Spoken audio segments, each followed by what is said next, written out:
I'm not gonna give them a pass for taking away half the storage, the earbuds, the case, and keeping the price the same.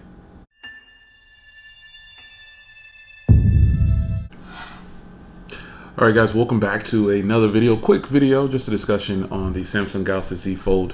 So in another video, I told you guys that I actually purchased the Z Fold 2, which in fact I did. So we're getting closer to the launch on carriers.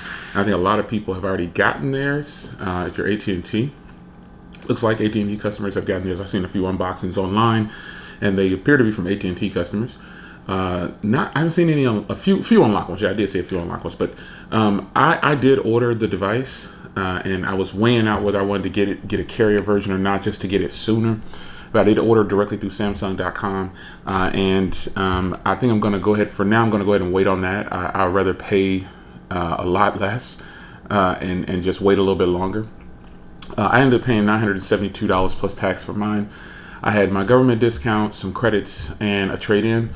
And so I pretty much got mine for half off, and I'm kind of excited about it. For now, I've been so happy about my Surface Duo, and this device I think it's kind of prepping me for using devices like this. This device is a device that is just flat out, it's grown on me so much.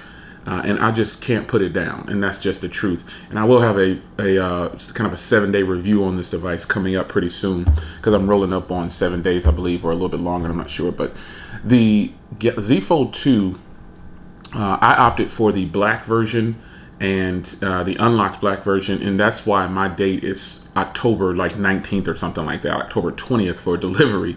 So that is, kind of a bummer, but again, I'm not in a race to be first. I got such a good deal on it, I'm willing to wait. Now, the alternative to that is I could have gotten the same device tomorrow if I was willing to opt for a carrier version through Samsung.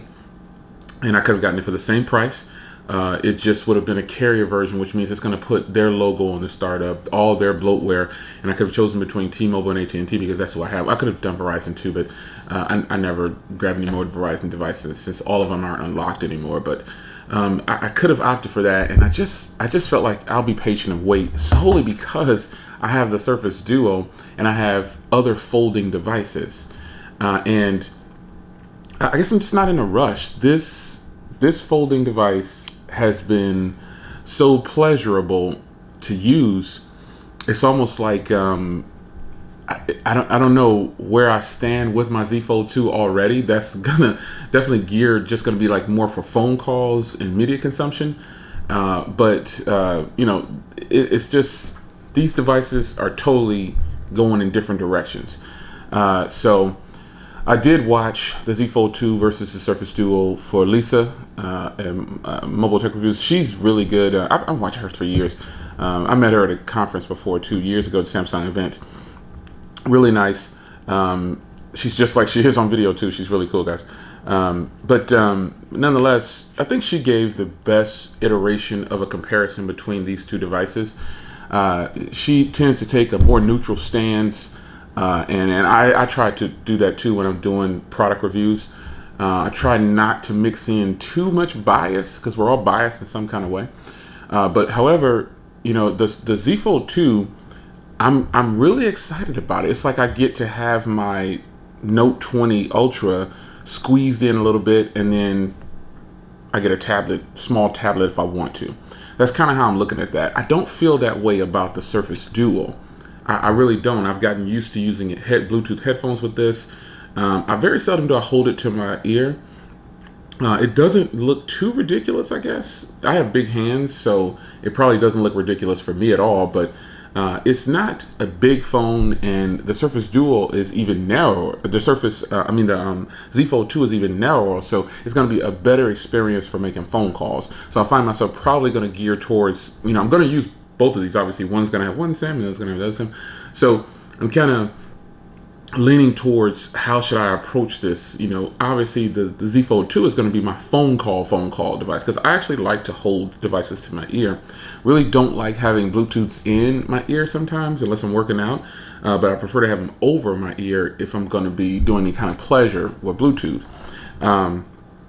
So the Z Fold 2 A lot of you guys probably already have yours. As I'm recording this video, it is actually the 17th. Now, carrier pricing is out, and T-Mobile announced their carrier pricing. If you're going to finance through T-Mobile, you're going to put down $600, and you're going to have to pay, I think, like $58 a month or $60 a month. Now, obviously, I can see this because I have a T-Mobile account, and also have an AT&T account. I also have a Verizon account. So when I log in, I can see the pricing, and currently through AT&T, the Z Fold 2 5G is $66.67 a month, because they don't require money down, I believe. But with T-Mobile, theirs is going to be 58 and some change, and then it's going to be $600 down. Now, I didn't check the price for Verizon because, again, I don't use the Verizon account regularly. You know, it's just something that's there. So I'm kind of surprised that the T-Mobile is not asking for more money down, and they're becoming a little lenient. Now, for me, I think my price down is a lot. If I were going to finance, mine would be, because right now, if I were going to finance devices on T-Mobile, I have zero down on everything, just about. So I think my pricing will be even less down once it appears in my account. I'm logging into my account right now to see if I can see anything. But right now, even the most expensive phone, I don't have to put a big chunk down. And this is based on your credit class. They have to know that you're, good credit, I guess. They tell you that after 12 months, they'll just bump you up to that tier or whatever, But I'm not sure how it actually works. I just know I got pretty decent credit, you know what I'm saying? So I don't have to put money down when shopping with T-Mobile if I was going to do a financing. So I'm curious what my price would be for the Z Fold 2 if, in fact, I was gonna grab that device. So I'm gonna try to switch this. So I'm looking in my account to see if anything shows. I was gonna change it to only Samsung devices, because all these the Ultras and all that stuff, I have zero down for all of that if I were gonna do that. Let me see here. Nope, nothing in there for Samsung yet, but I'm sure that when in fact it does come, I kind of wonder what my pricing would be, but I'm willing to go ahead and wait for my Z Fold 2 to get here, because I end up paying full cost out of pocket with my trade and all my credits and everything and my government discount. It was, to me, it's okay for me at that price point of $972 plus taxes or whatever. So I'm kind of excited, but I'm really not overly excited because I have so many Samsung phones, so I know what the experience for the software is going to be. However, I don't know what it's going to be like on the Z Fold 2. Even though I've experienced it with the previous Fold, I just wasn't impressed with the previous Fold enough to drop $2,000. But when I think about it, that's, to me, now let's get into a thing right before I get out of here. The previous generation Fold was the better deal at the $2,000 price because you got earbuds and a case. With this current version, you don't get any of that. They're just dropping, and you also get double the storage. And it's weird how people seem to just ignore this and skip over it. It's just like, I don't understand how a person could not be a little salty about that. People say, oh, it's okay. I don't understand that. But if I'm comparing apples to apples, the previous generation had more, but it just had that smaller screen and a different look on the camera, and the cameras were not, that front camera was horrible. But like the inner screen camera, that thing was horrible. But nonetheless, they've washed out a few things and ironed out a few things, but they took so much away. I consider that being a lot. They took half the storage away.